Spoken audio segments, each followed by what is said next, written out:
खबर शामिल करते हैं शोबिस से।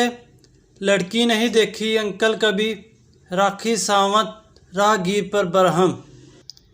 भारतीय अदाकारा व मॉडल राखी सावंत ने इंटरव्यू के दौरान राहगीर को खड़ी खड़ी सुना दी। अदाकारा की एक हालिया वीडियो शेयर की गई है जिसमें दौरान गुफ्तगू अदाकारा राहगीर पर गुस्से का इजहार करती देखी जा सकती है।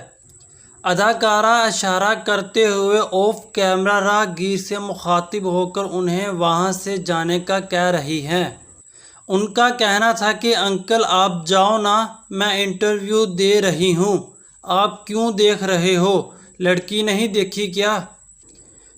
वीडियो में राहगीर की बाइक की आवाज़ पर अदाकारा उन्हें मोहतात रहने का मशवरा देती दिखाई दे रही है।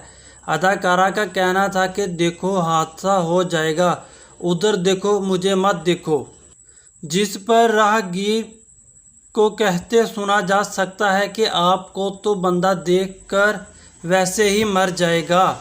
अदाकारा की नई वीडियो सोशल मीडिया पर शेयर करते हुए मुद्दाहों की जानिब से दिलचस्प तबसरे भी किए जा रहे हैं।